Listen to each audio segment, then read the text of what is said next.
Role of women in agriculture.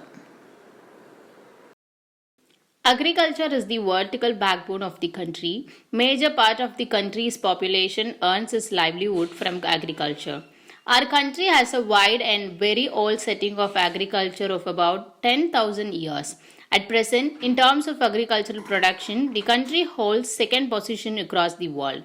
The agricultural production in India encompasses field crops, fruit crop, plantation crop, livestock, forestry, fishery, etc. Thus, agriculture in India is the key industry, and in recent times, with implementation and initiatives of various government policies, NGOs, and private agencies, immense growth is recorded in this industry. The scenario of agriculture has completely changed with change in time, but from centuries, one thing that did not change is the visualization of women as key labor in this industry. Agriculture sector as a whole has developed and emerged immensely with the infusion of science and technology. But this latest emergence is not capable of implementing the ignorance of women laborer as an integral part of this industry.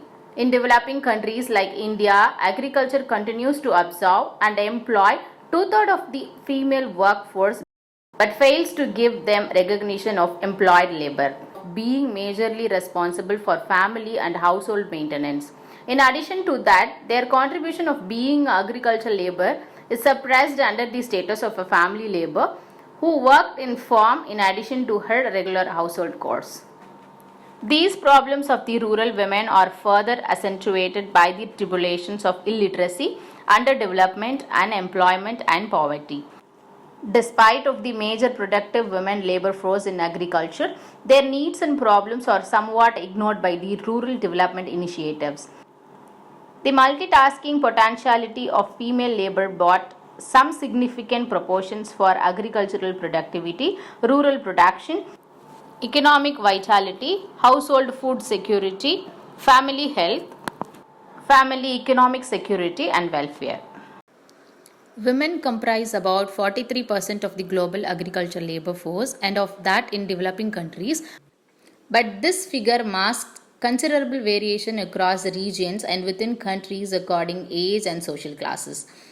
Women comprise half or more of the agricultural labor force in many African and Asian countries, but the share is much less in some.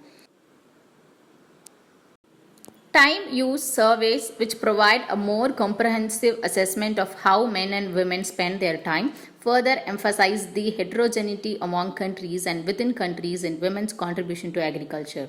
The labor burden of rural women exceeds that of men and includes a higher proportion of unpaid household responsibilities related to preparing food and collecting fuel and water.